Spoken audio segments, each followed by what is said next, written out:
Okay, I Great. think now it's recording. Yes. Very good. All Okay. right. Um, there was one other thing that I was going to say beforehand. Don't forget to tell us all about your podcast at Oh, the yes. end. Yes, Yeah, so yeah, yeah. that people can listen to your wonderful thoughts about work and the politics of labor. For sure. Yeah, it's already into the flow planned. Great. Good. Okay. All right. Welcome. Thanks, Susan, for the introduction, and thanks everyone who's here today for making the time. Um, so, as Susan mentioned, this talk is based on an essay that is titled "Magique à la cigale," and it's sort of the point of departure, or maybe arrival, of this talk. And it's a wandering collection of some reflections that have come up mainly while I was in Montejovi at the La Baldi Residency. Um, if you've read it, you may already know it touches on a number of diverse topics, but mainly the idea of taking pause with others in mindful ways as much as possible, and also where the mind might go when we do so. What led me there is a research path that began a few years ago with the issue of artistic labor. And the image that you're seeing on screen now is the result of a performance by artist Isabel Whitfield that was I was in an exhibition titled Labor of Fire, which was possibly the most important moment in my research around artistic labor and labor in general.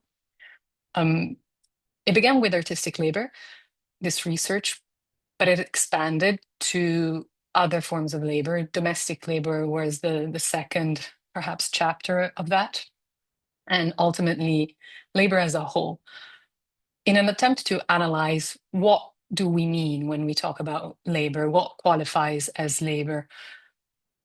Also, because I had realized at the same time that there is a proliferation these days of expressions that lean on the term labor. For example, emotional labor. We talk about mental labor. We talk about creative labor. And so it seems that the idea of labor is becoming bigger and bigger and at the same time foggier. And so I was really interested in trying to define what it is that we mean when we speak of this. Um, And perhaps a small parenthesis, for the purpose of this talk specifically, I might use the terms labor and work interchangeably. So I don't draw a distinction between the two terms. Um, so it was in this effort to understand work or labor's role in our culture that I came to understand it more as a broad spectrum rather than a clearly identifiable activity. And as such, as a spectrum, it seemed inevitable to eventually analyze also what sits on the furthest end of that spectrum, which is something that I have come to call pause, but includes things like boredom, rest, idleness, but also play. So, in the most possible general sense, I suppose what I mean when I speak of pause is non goal oriented time or action. This research of mine is heavily sort of embedded in an observation that I found best expressed in the work of political theorist Kathy Weeks, and is the following. Today, those of us who live in neoliberal economies live in what she defines the work society. And with this expression, she describes a social system where work is not only the way in which, as individual, we participate in the economy, but is also the main way in which we understand ourselves, who we are, our worth, and in which we also partake in the shaping of society, really. In this worldview, work is maybe a shorthand for value, um, for a recognition of effort, essentially. Work is the epicenter of our world. It feels like a moral obligation. And because it is I guess, how we become and are perceived to be productive members of society. So productivity is a duty. Um, and this is a cultural and ethical framework that at this point has been naturalized. So it's largely understood as not as much as a political system or a result of a political system, but as the inevitable natural order of things. If you think about it, the length of the workday rarely, if ever, comes up in political debates. And in politics, I would say, based on my experience at least, there is virtually no question on whether we should spend the vast majority of our life working or training for work. In this seemingly inevitable order of things, work is unequivocally good, the more the better, and it's how we contribute and how we become deserving. And the rest is seen as noise, superfluous. Um, and so let me actually use this opportunity for a shout out to a podcast that I've been hosting with a dear friend and colleague, Nancy Cater. If you're interested in learning a little bit more about Kathy Weeks' work and her book, The Problem with Work, Nancy and I have been hosting a podcast in the last few months in which we try to unpack the book. From my side, I try to um, draw out what is most relevant, I think, for the art world, for both from an audience perspective and from a producer's perspective. And Nancy, being an organizational psychologist, focuses on that aspect and how it kind of revolves around the way we structure work today. Um, but going back to today's topic. So there is an ancient Greek tale that epitomizes this thinking around work and how it should be central to our life, um, and is certainly proverbial in Italy, and that's why it came to mind immediately for me. In Italy, we have an obsession with classics, healthy or not, and so anything that comes from ancient Greece literature is cherished and always kind of part of the national canon. But I hope that this story is well known enough in the whole of the Western canon so that it will make sense or will be familiar to enough of you as well. The story of the ant and the grasshopper, as it is translated in English, or as it is translated in the Italian version, the ant and the cicada, and hence why my interest in cicadas. So the story is attributed originally to Aesop and has been popularized later through a French translation by La Fontaine. And that's when the cicada became a grasshopper, I think. Um, so the story goes pretty much like this in summary. The ant works continuously throughout summer, foraging for supplies, while the cicada sings, ignoring the passing of time. As winter comes inevitably, the ant stops working and can cozy up in its den with all the food it collected. The cicada, on the other hand, has saved no supplies, so she shows up at the ant's place to ask for help. But the ant answers no, and in fact, mockingly replies, "Why don't you dance now, cicada?" So the moral of the story is quite clear cut and simple. A good worker is a good person. A non-worker is not a good person, or at best, it's an undeserving bum. Um, and this story, when I was a child, and actually throughout, I think most of my adulthood as well, seemed pretty logical. Um, but through studying creative and artistic work, it started making less and less sense. And eventually, I came to see it as quite narrow-minded. Um, on one side, there is the working ant, and on the other, the singing cicada or grasshopper. The opposition of these two characters relies on a fundamental distinction between foraging as work and singing as non-work. And I see two additional dichotomies that reinforce this opposition. The first one being that singing is pleasant and foraging is not.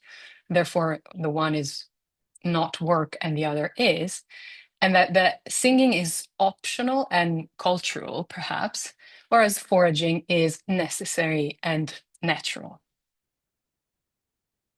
The reason why I think of this worldview as narrow-minded is that I don't see nature and culture as opposites, but rather I think of culture as a product of natural evolution. And for that matter, of nature, perhaps as a culturally defined concept that serves the misguided, in my view, purpose of differentiating humans from the rest of the world that they inhabit, and that, like it or not, has produced them. So, likewise, the naturalness of pleasure and our right to it are simply demonstrated by pleasure's role in natural selection and evolution. And there's some interesting studies on this, but just to keep it brief or contained, this is not to say that cicadas or grasshoppers don't sing for pleasure, um, and therefore the implication would be culture, but rather driven by a natural instinct, though that might be true. But rather, that the pleasure a cicada or a grasshopper may derive from singing or listening to the song is a mechanism of natural selection, which makes it so that the singing goes on and that the hearing of the song by another members of the species results pleasant. It wouldn't work otherwise. Now, you may think of this story anyway, it was never meant to be taken so literally, and that it's rather a metaphor, and that's surely right. But I think that reflecting on it in these terms can help us see the structural role of culture and, importantly, non-work time in human societies under a different light. Um, and that's what I've been trying to unpack, I think, in the essay Magica la Cicada. In the work society, to resume the concept that I mentioned earlier, even civic duty and political participation have largely become about actively partaking in the economic system of production, through which we earn our right to consumption, which is what the Cicada and story encapsulates, I think. We even today talk about ethical or political consumption because we have come to understand consumption as a viable form of political participation. And I think this shows that we are entrenching ourselves more and more into a world of productivity versus distraction instead of a life that takes place on this continuum that I was talking about earlier between labor and pause. In the productivity distraction world, only activity that contributes to the global productive system and can be directly monetized is officially recognized as work. And pause is reduced to a commodifiable distraction, time for or a gateway to consumption, not for connection, not for aesthetic appreciation, not for reimagining the world with others. This is basically the fully realized dystopia that Hannah Arendt saw coming and warned us against in The Human Condition, in which we are in an inescapable circuit of production consumption where meaning itself has been replaced by productivity and where free, unplanned, and non-goal oriented action has no value at all. Now, I think that this cultural framework is problematic in many ways, but mainly, and to stick to the point that I hope to make today, in relation to pausing, a crucial one. It leads us to discount the value of non-productive time, both socially as well as for ourselves and our personal identities. So to zoom in onto the arts and culture field and how it is affected by this worldview, I think that the discounting of non-productive time is both a challenge, I would say, to the social and political value of artistic work, as well as an obstacle to audience engagement and participation. I've realized that as a curator, it is my job to ask people to spend, and notice here also this monetary term of spending, but to spend some of their non-productive time with my work. So what is my work is their free time. I invite people in exhibition spaces, listening to what I have to say during talks such as this one. So let me thank you once again for attending. Reading what I write. So I do what I do because I believe in the value of this offering. Um, but I'm afraid that in a setting where non-productive time is understood merely as a distraction from what really matters, supposedly in life, it is hard to see how one might convince an audience to participate mindfully and curiously and feeling genuinely involved. Um, and let me just make a quick note on the following images that you see. They also come from the exhibition that I mentioned earlier, Labor of Fire. Um, and this is a show that I created in DC in 2024 about the sustainability of artistic labor in contemporary society. Because as I said, I believe in the idea that art is interesting when it helps us to reflect on the political economic system that we live in, and when it reflects on on the ways in which it is part of this system. If I were interested in presenting art as something merely pretty to look at, the problem of participation would seem trivial from a social perspective. However, I think of art as a site for critique and political inspiration. So to me, it is an instrument to understand society and to experiment with the possibilities of action within it. And I think a society that makes no time for any of this, not just from the producer's side, but that doesn't envision the right to everyone, for everyone to partake in this kind of world making, is somewhat zombified. And let me just show you, this is another work from that show. Naturally, I do not mean to imply that the art world is the only place or site where we can collectively exercise our political imagination. But I think it is a good case study for this very real problem. And I expand on that in the podcast that Susan mentioned, that I also mentioned earlier. But I think we should keep in mind that when we defer to others or postpone or sideline the opportunity of making and negotiating culture, we are effectively giving up on contributing to the making of meaning within our society. So my interest in idleness, boredom, and pause derives primarily from these considerations and from a desire to articulate what I think it is we are missing out in this discounting of non-productive time. And now more than ever, I think institutions and curators have to be mindful of this question, considering what it is that we ask of audiences and what we offer to them when we invite them into a space or activity that we curated. We have to be mindful of the fact that their lives revolve around work, just like ours, and that our work seeks to occupy the little free time and attention that they have left. I think often a remedy that is tested or seen for this is to organize what I call people pleaser events, like big opening parties, where people come for a drink, for a snack, mingle, and network. But I see very little engagement with the content of the actual exhibition in these events. And then I go back the following days or weeks of display, and the gallery is empty. Multimedia art is stuck in some malfunctioning loop, and maybe there's a lonely gallery attendant waiting to go home, looking at their phone. So while an opening party, drinks and snacks in a casual setting seem the easiest way to lure a few people to the gallery, I think it might be a misguided attempt. I think we might be getting something wrong in that when we offer programming for audiences. We are all pressed for time, some of us for money as well. And our attention is constantly being drawn towards meaningless consumption and distractions from the present.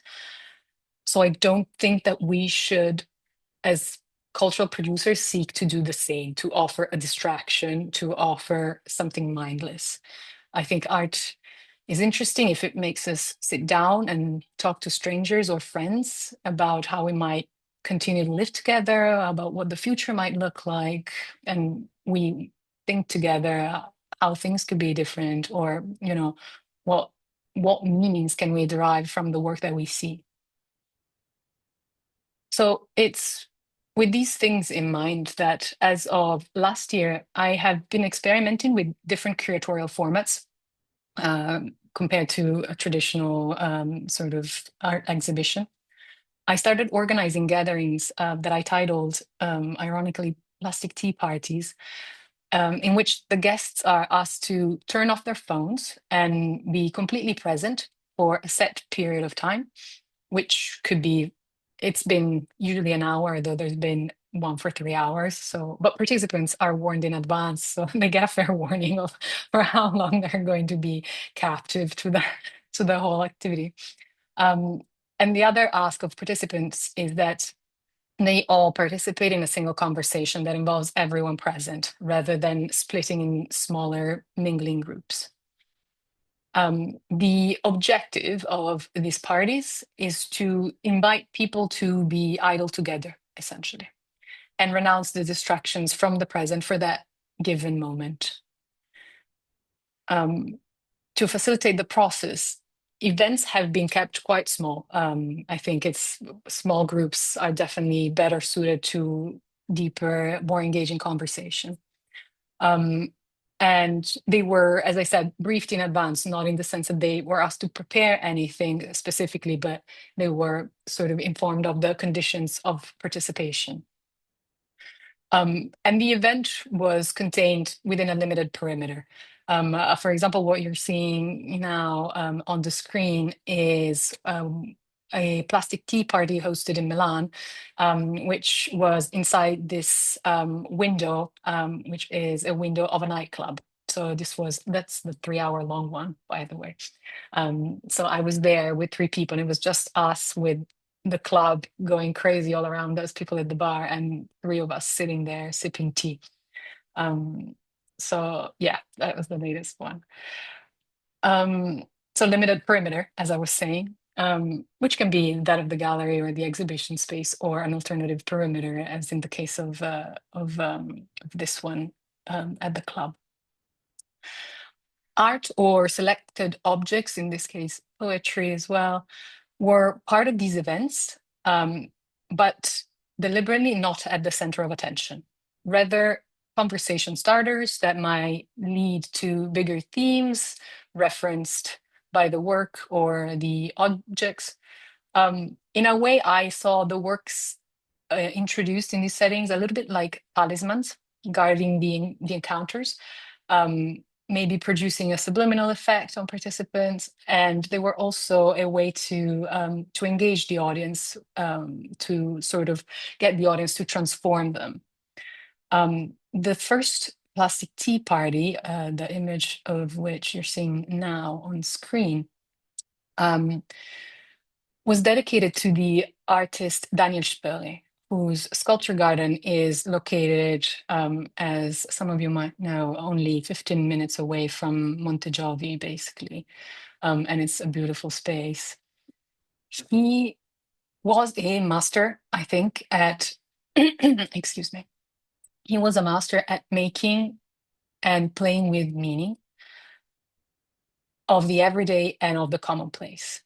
He made sculptures and installations, often with objects from his surroundings, selected because of the events they had been through or that they had facilitated, uh, or maybe because of a thought that crossed Sperry's mind while something changed these objects irreversibly. Excuse me. He realized that traces of change on an object and the ideas and memories associated with it alter the object's value and meaning. Time passes, but the object can capture a particular instant forever if we want it to, and if we decide to believe that. He called this power of transfiguration of a common object into a uniquely meaningful one, Magique à la Noix, from which the title Magique à la Cigale comes from. Um, which would translate, well, it was translated by his friend, the poet Emmett Williams, as useless magic. Um, Perhaps the good translation could be dollar store magic, sort of the idea of something cheap and of dubious utility.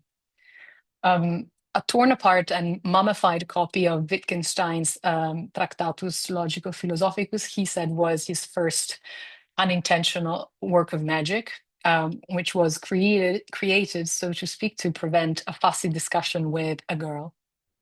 Um, a glass cracked by milk too hot during an evening with a friend, while Spurey thought about trust, was the second magical object. Objects have this ability to be vehicles of affections, and that was mystical for Spurey. Um, and he talks about this in this book, and please pay attention to the title because it deserves to be mentioned in full.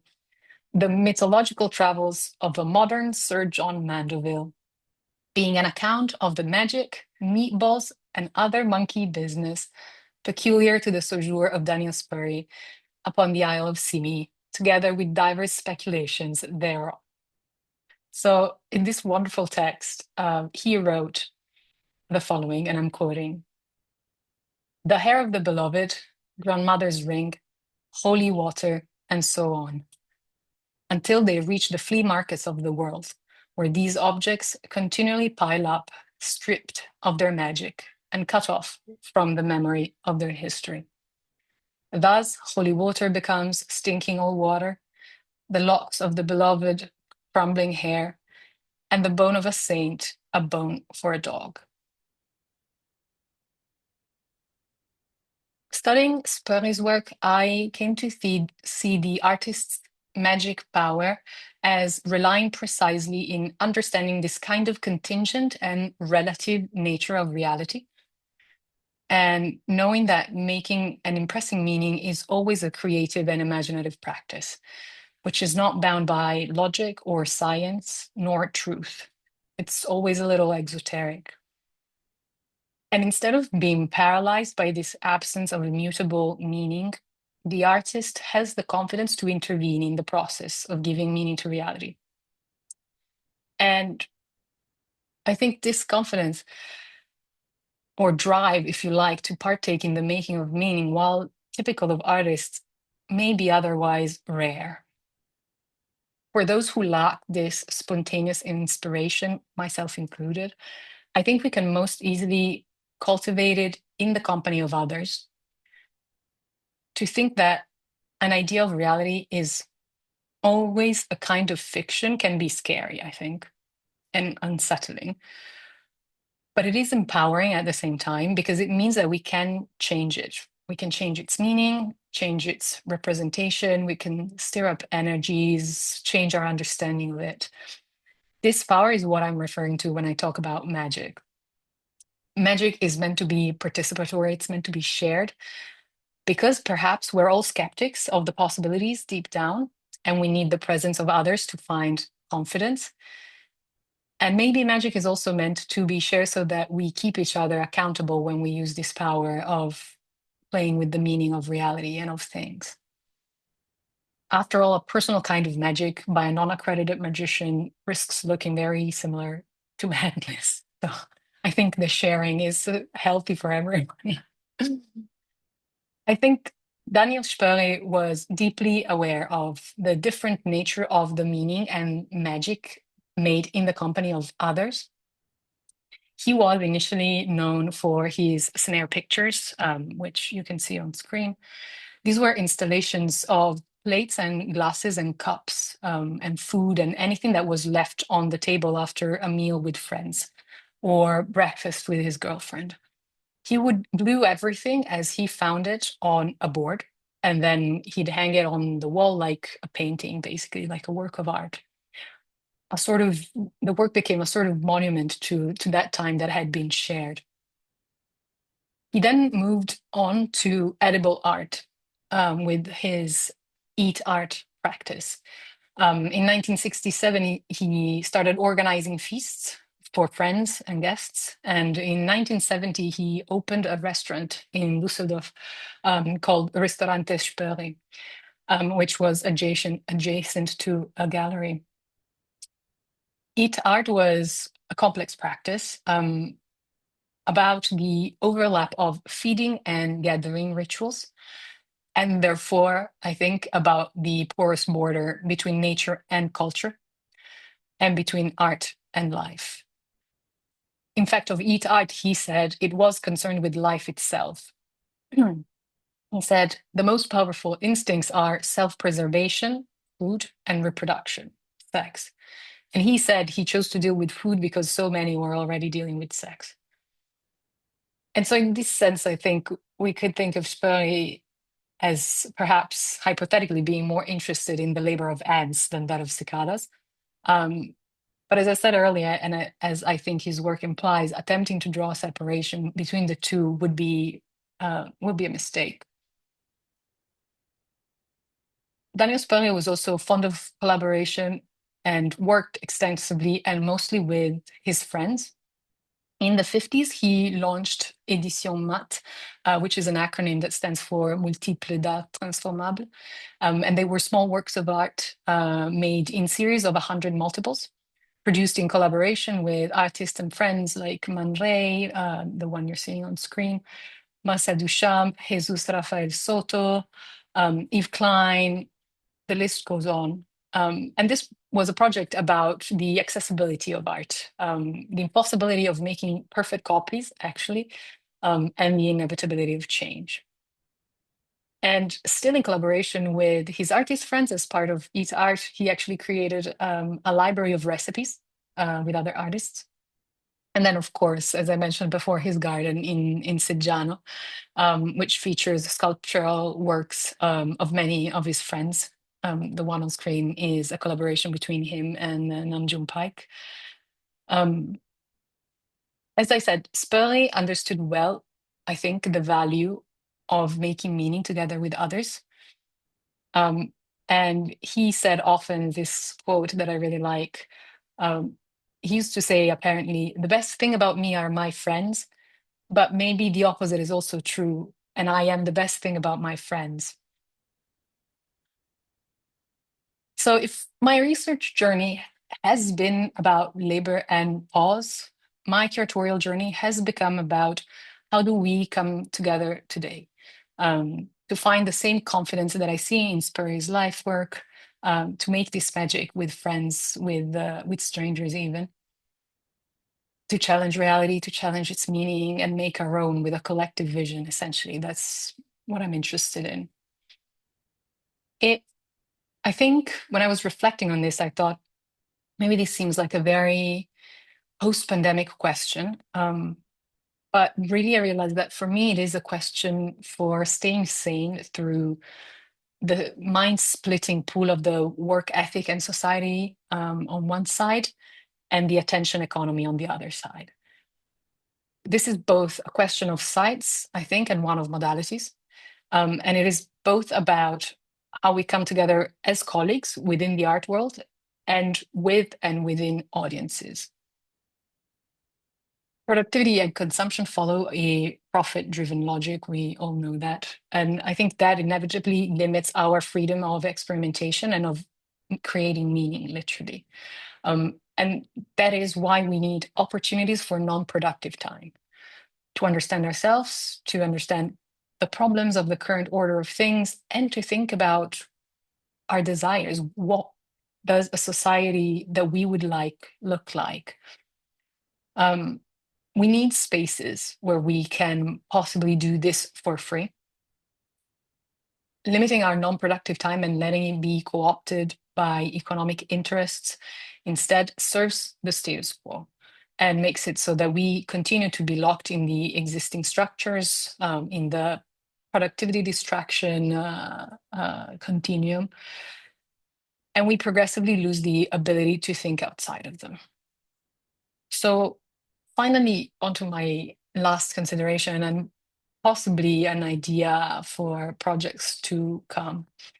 In Monte Giovi last June, I saw something that, while making me think about the disappearance of space for coming together idly, seemed like a perfect model to look to and a symbol. During my residency, I observed a few people in town taking the initiative to repaint the benches. And this was, for me, I must say, surprising. It was an unusual sight, even though it's a simple act of care towards one's own community. But I had never witnessed it, certainly not in any of the big cities where I had lived, but not even in my own small hometown in Italy.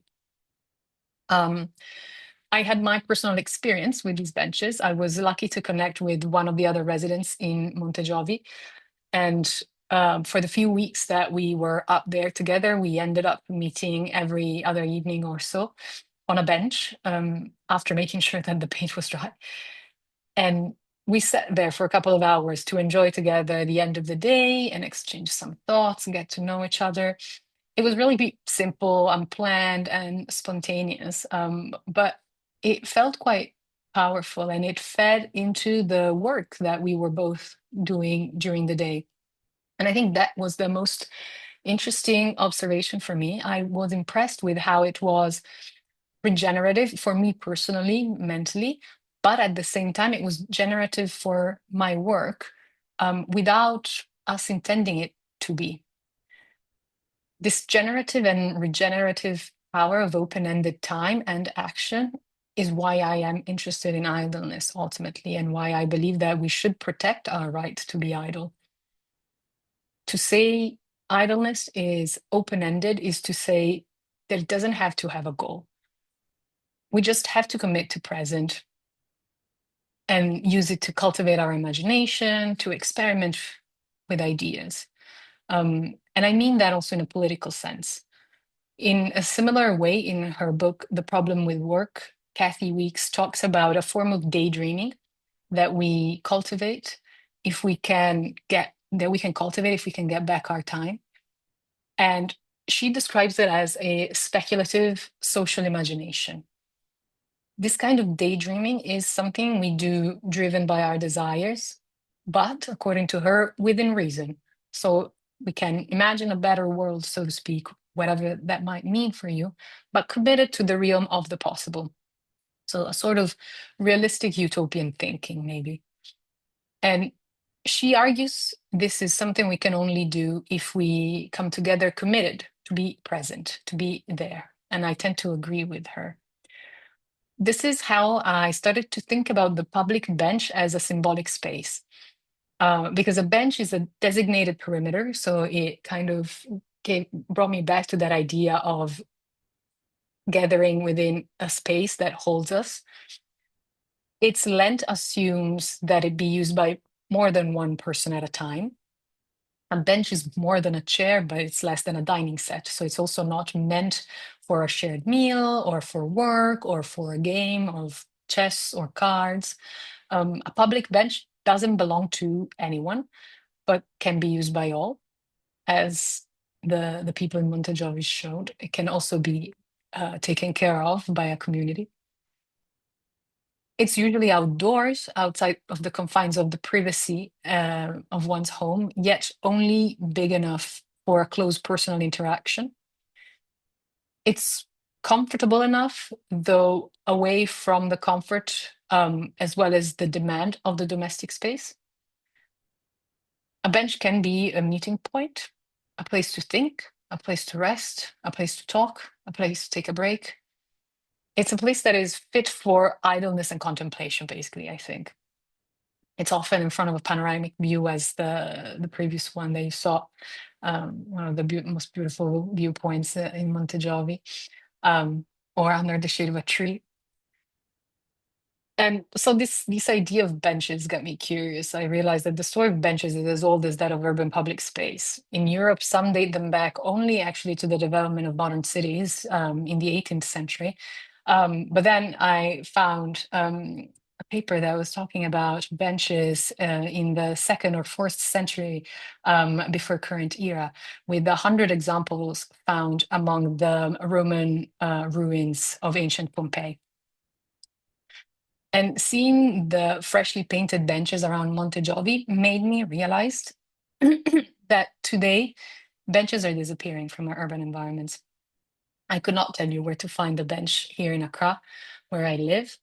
Um, in cities like London and Milan, these supposedly big cosmopolitan centers, I've seen them being replaced by hostile pieces of urban furniture like spheres or other uncomfortable designs that are products of minds clearly more concerned with preventing a person from sleeping on them than to offer a place for pause and socialization. Um, Today, the production of space in our cities conceives of sociality and pause as things to be capitalized on. More and more public space is sold to developers who conceive of leisure exclusively in commercial terms. So, in terms of cafes, restaurants, bars, places where socialization and pause become a dimension of consumption, a dimension of commodities sold in those places. That's why I think of art institutions as interesting actors in this space. I think art institutions should consider holding and guarding the public free space that we're losing to real estate development and the commodification of leisure time. Not though just to carry on business as usual, but rather I think they should find ways to invite idleness and pause. Loitering, even, which is to me the most fascinating word. It made it quite late in my English vocabulary, and it's still slightly perplexing to me. But also, I would like, at least in my work, to encourage people to look differently with more interest at whatever public space remains around them available for idling, and to rediscover ultimately the pleasure of idling. That's what the plastic tea parties were about. Um, so yeah, so that's that. Perhaps, Susan, what do you think? We can open to questions and comments at this point, I guess. Yes, thank you. Fantastic. So much food for thought.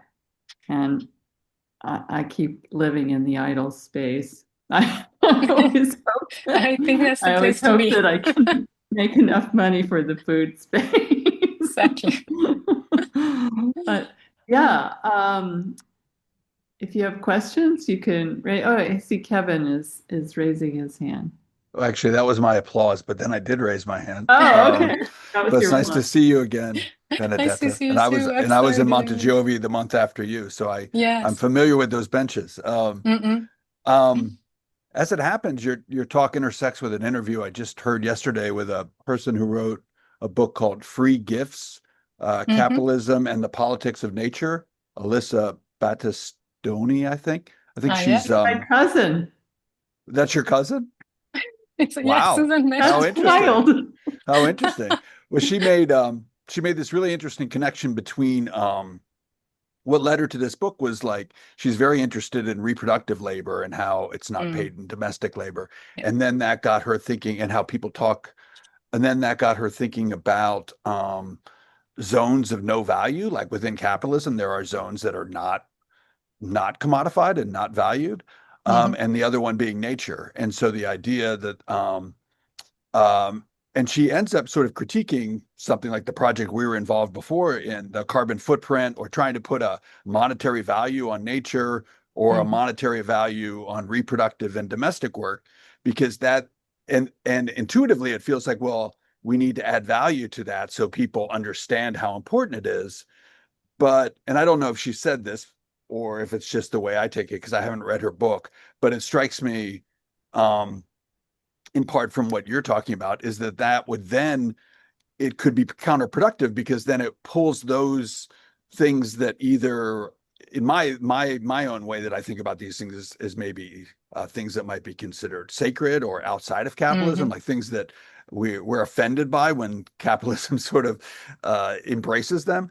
But yeah, that it would then, in a sense, ultimately devalue these things. Like if we Mm-hmm.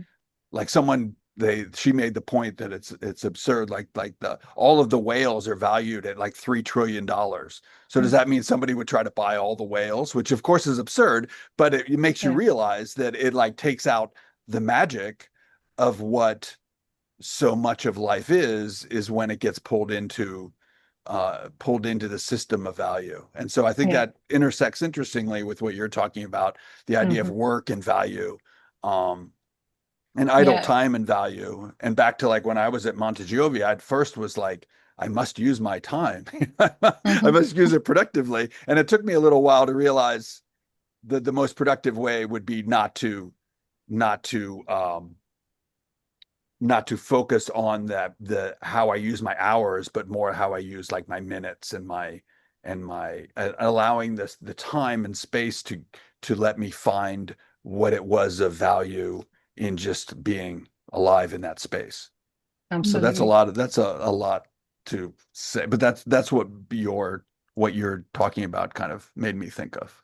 Yeah, yeah. No, no, absolutely. I would agree that there's a lot of overlap there because even I think I started reflecting on it when I was thinking about, as I mentioned earlier, like the idea of emotional labor or mental labor or creative labor. And I realized that it was almost as if we couldn't conceive of valuable human activity outside of the idea of labor or work, as in something that is generating value. And so I mean, I think, it can be a question of semantics at the end of the day, whether you call something labor, work, or pause, or idleness, because it's a spectrum. I think you can sort of place it in gray zones.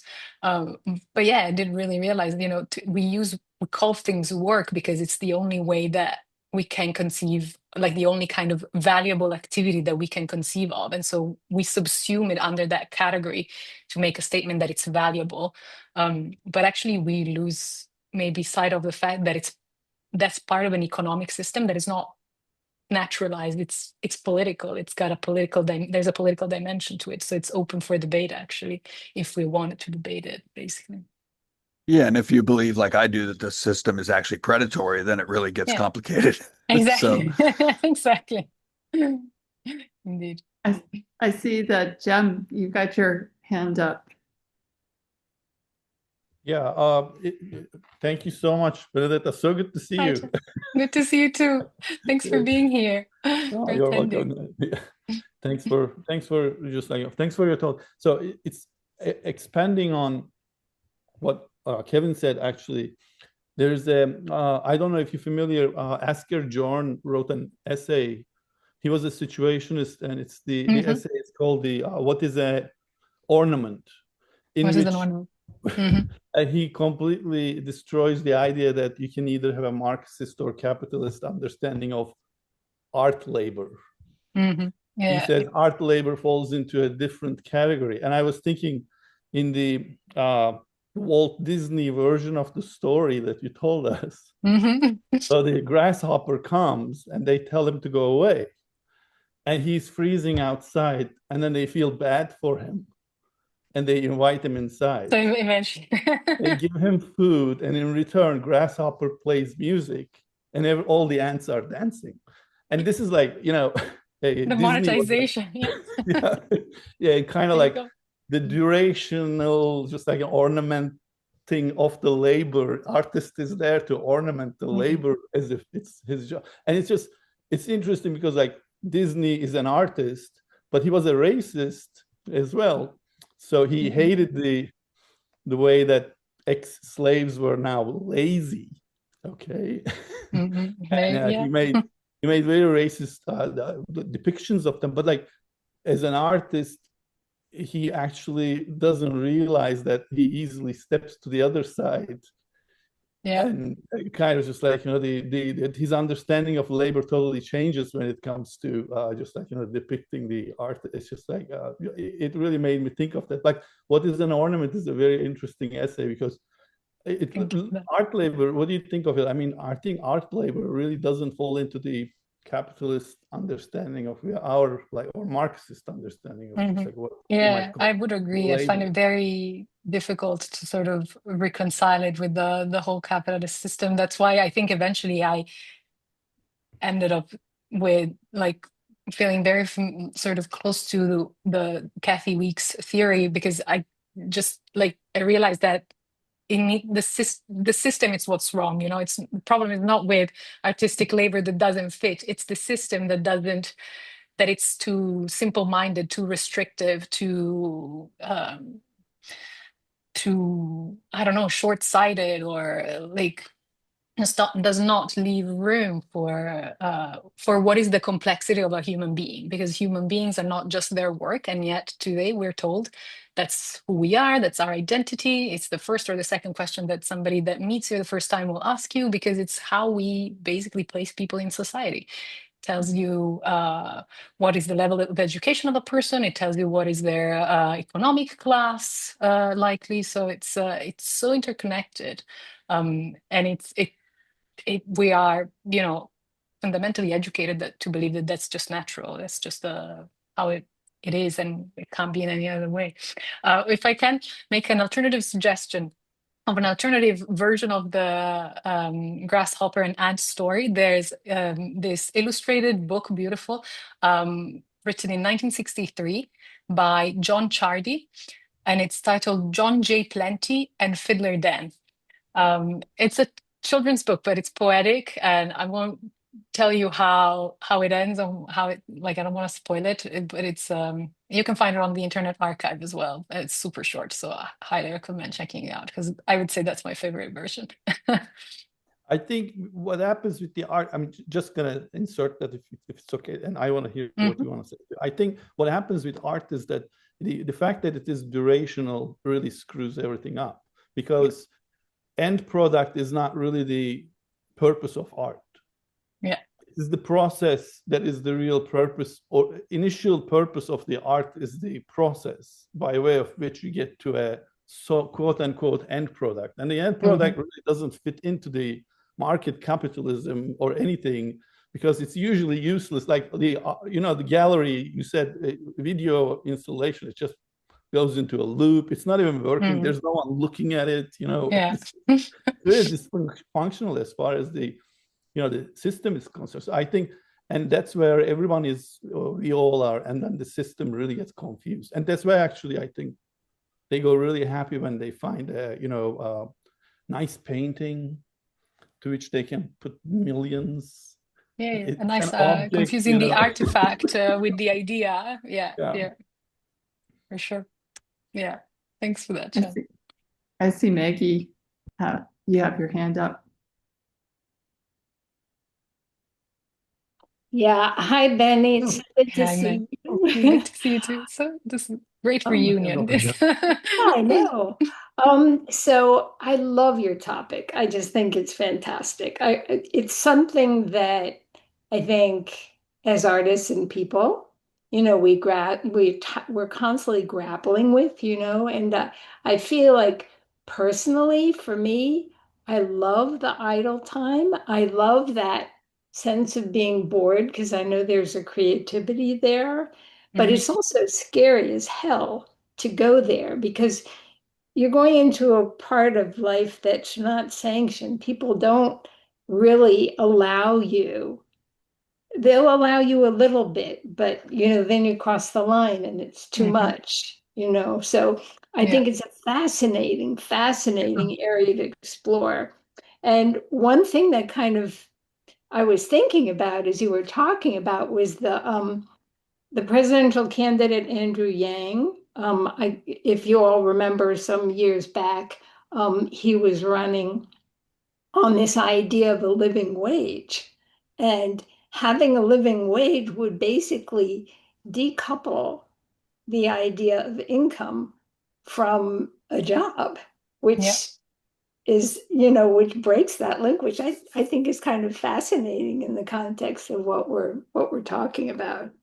Absolutely. And there's so in the book, The Problem with Work by Kathy Weeks, she has two main concrete policy ideas that she thinks would be conducive to having more time. And one of them is a universal basic income, and the other one is a shorter work week, mandatory, with the same salary, basically.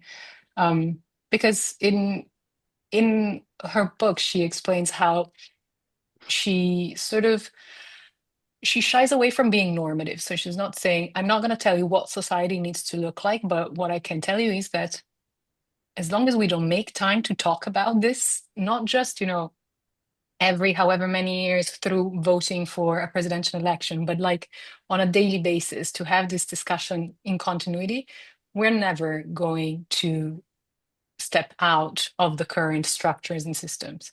And so if we do believe in coming up with a different project, we need to make time. And to make time, we need financial resources. And we need to be allowed to have this time by the economic system, basically. So yeah. I see Joe. Is that Madeline and Joe? You have your hand up. Hi, thank Hi, you Joe. so much. Your topic is, I feel it's like one of the most important topics we can talk about. It challenges the power structure, and it's also very close. If you give me a moment to make a parallel to another time with another power structure, Mm-hmm. and that is during the Roman period with Epicurus and the pursuit of happiness, which was taking hold in Rome, gaining a lot of traction there, and the Catholic Church crushed it. The idea of the pursuit of happiness, uh, and likened it to hedonism, which it wasn't at all about hedonism, the pursuit of happiness. It was really about making friends and making a structure where we didn't have to be afraid of death. Mm-hmm. We didn't have to deal with gods. We were the idea was to pursue happiness. Okay, so that Mm-hmm. also relates to what you bring up, daydreaming. And Mm-hmm. I've been a real advocate of daydreaming. In fact, when I'm not daydreaming, I start worrying because I think I'm losing touch with my creative juices. It's all that creativity often comes out, at least on my part, with daydreaming. And so the daydreaming is a threat to the capitalist system, as you draw that line to. And capitalism uh, says that daydreaming is a waste of time. But both daydreaming and the pursuit of happiness lead to greater goods. The pursuit of happiness leads to bonds between people, and daydreaming leads to creative work, which could be inspirational. Uh, Yeah, for that's what I sure. wanted to say. Yeah, yeah. No, I agree. I think it's really about like the pursuit of happiness itself, about understanding that, as my colleague Nancy often says on the podcast, um, human beings are complex. We are complex. There's so much more that we need, that it's not just one single like focus or kind of single idea to pursue for all of our lives. We have so many needs, and to feel complete, we need to make sure we allocate time to all of them.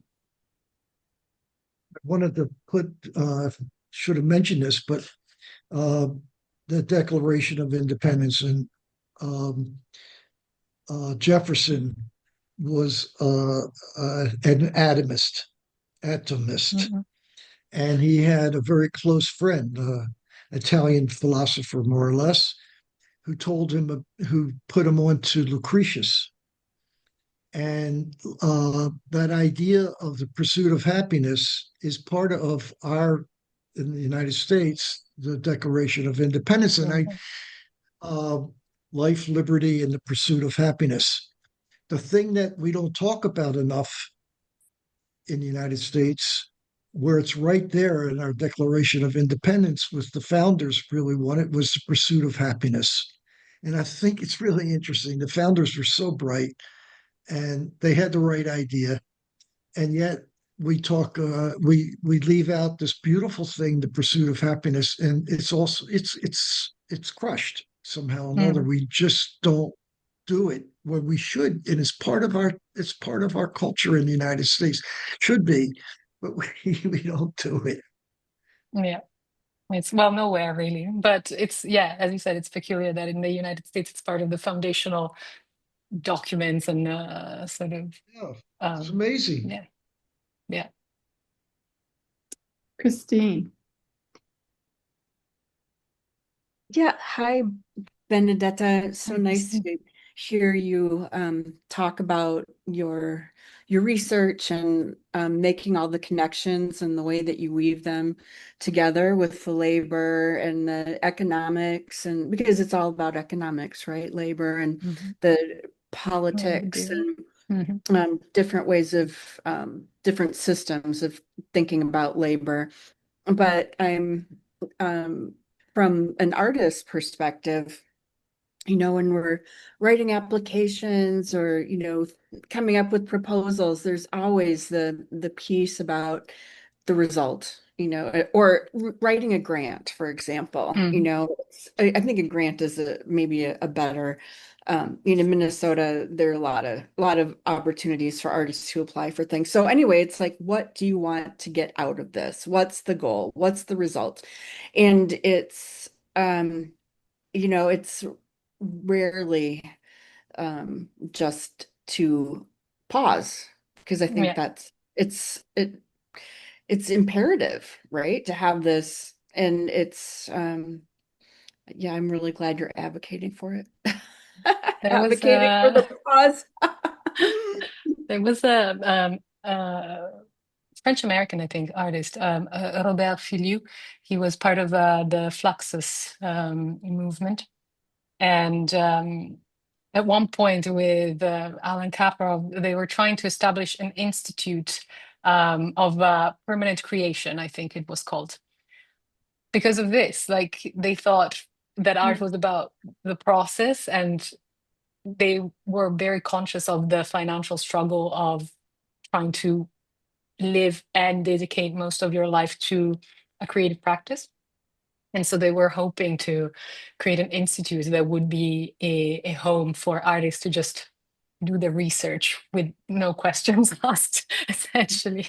Unfortunately, the project never came to be, but Robert Filiu is also an artist who's, I think he made what I would characterize as a mistake, which was trying to, again, subsume everything under the work category to guarantee a recognition of value. But yeah, he's an interesting one as well. And yeah. At this Sporey Garden, one of my favorite sculptures was the last meal of, and he has different Hmm. people throughout the Yeah. ages and women. He has The the women, women has sculpture, the yeah. men. Yeah, and like what their last meal was. And I I just really appreciate the way that you've tied in the tea. Did you call it the plastic tea? Is Yeah, that the it? plastic tea, yeah, yeah. Yeah, the It comes plastic from tea these part. plastic teapots that you might have seen in the pictures Yeah. that are very common here in Ghana. So it's kind of like an object that started the whole thought process.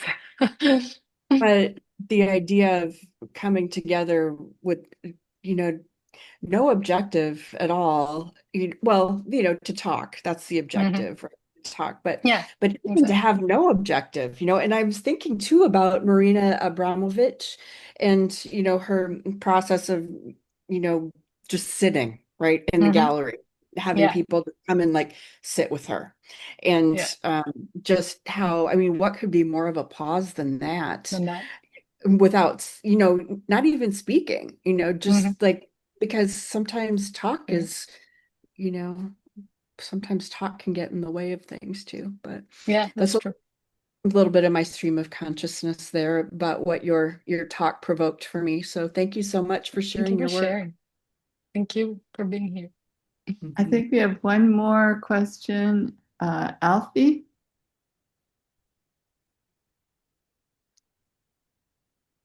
I think you're muted. Man, okay, thank you. Um, I'm a bit of an infiltrator in this talk. I am actually an economist, so I live in that in that world of I guess, presumptive value that you've been critiquing. And you made me think today about um, time and how really the some of the things that we find more obnoxious about capitalism are that it makes everything tradable, and it's asking us to make our time tradable, right? And not just tradable, but to trade it all, right? It's okay to trade some, but I guess what you made me think is how between the attention economy and between work and between all the demands on our time, society is essentially asking us to just go all in and keep none for yourself. And the difference there is with sharing time with people. That is what's there is nothing left for, there is none left for, or keeping time for yourself. And yeah, I just yeah, I wonder what you thought about that, and thank you for Yeah, sparking that yeah. thought. No, yeah, I'd say, yeah, that's exactly it. The issue of like, also, I think it ties back to what Kevin was mentioning about like the obsession with monetizing everything and having to, put a value to something um, in order for it to be perceived, like a monetary value for it to be perceived as valuable. And I think I would add to that actually, in fact, that within the art world, I would say sometimes we might make the mistake of also fixating on social utility. And so of expecting of artists that they engage with specific topics, it be climate change, migration, you know, you name it. And it all goes back to this sense of like utility. It needs to be useful to something. It needs to have an outcome. It's never just because of it. It's never just for the sake of being. And I don't know what I would say, like in terms of, I don't have a solution for it. I don't have a position as to how we're going to safeguard our space, but I think that, that in the immediate is to be aware of it, be aware of how our time is like we're always like our time is constantly being predated upon. Like if it's not through work, it's because we have to look at a screen and see the ads, scrolls, and so on. Like they're trying to take our attention and our time with it. And to just be aware of it and remember what it is that we're missing out just sitting on a bench in the evening for 2 hours with no reason. It's as simple as that, I think. I see Samuela, you raised your hand. I just think this will be our absolute last question. Yeah, good evening, everyone. Right. Benedetta, it was very inspiring presentation. I simply would like to share these thoughts about the fact that in our historical phase we can also I see an opportunity, despite the very sad days and the well, we know what is going on around the world. Despite all that, I think that I see an opportunity to rethink deeply the sense of work and how to use our time and our life. And I see that as an historical privilege, because if we look back the generations, the previous generations, I think that well, they were stuck between being ant or being scala.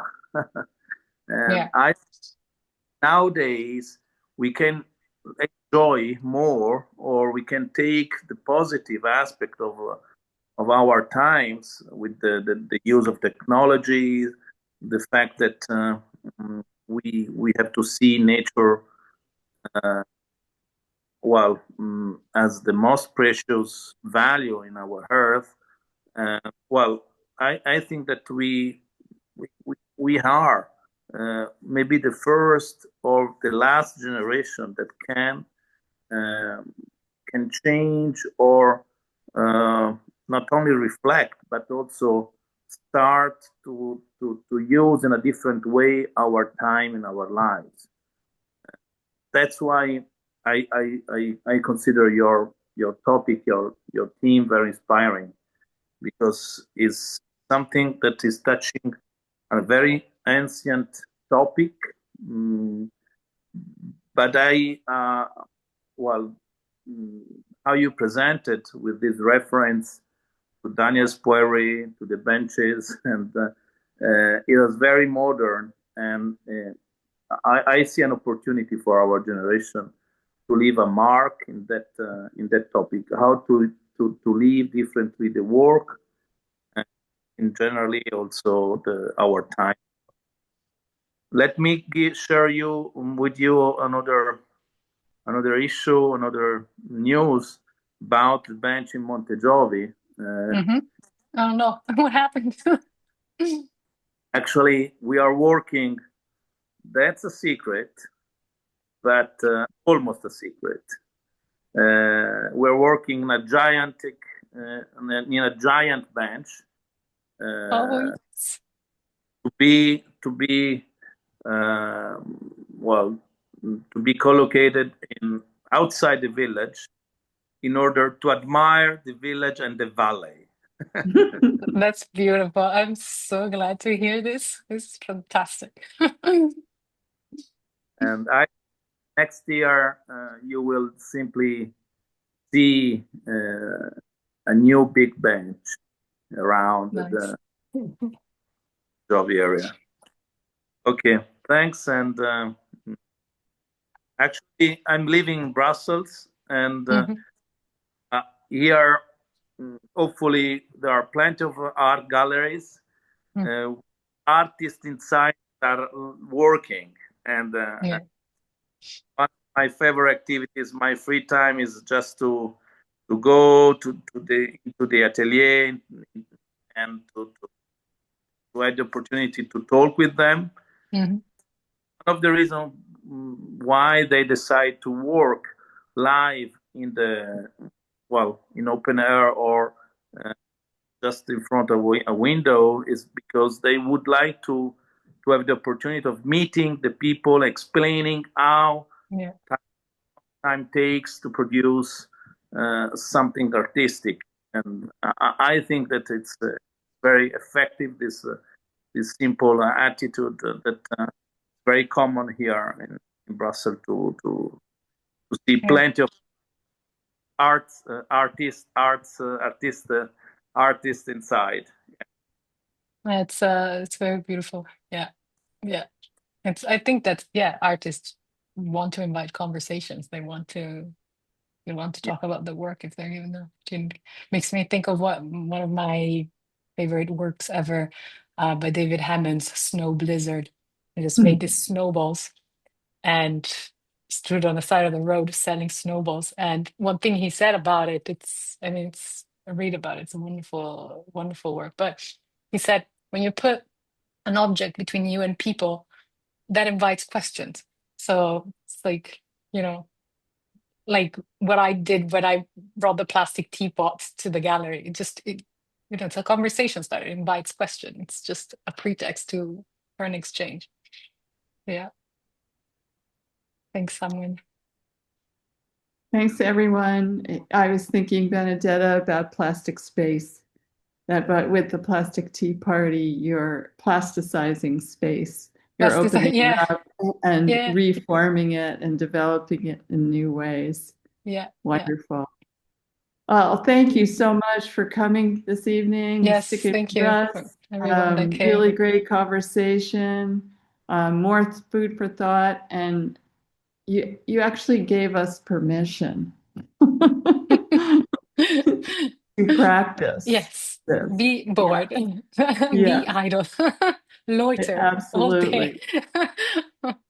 It comes very naturally to me, Excellent. but I fight it. but I'm not going to anymore. Thank Yes, you. yeah. Janet, I see you there too. I'm sorry you came in late. There were Oh yeah, people yeah, who were in the Labor of Fire sure, yeah. exhibition that I found really wonderful, Benedetta in Excellent. DC. And Janet was one of those participants. Yes, I was hoping to get on at the right time, but I was traveling through Vermont mountains and I just couldn't get a signal until just Oh, now. understood. I got it. Well, thanks for connecting, even belatedly, and while on the go. Yeah, thank you, So, Benedetta. I will learn more. thanks a lot, everybody. All Good right. night. Thank you, everyone. Thank you.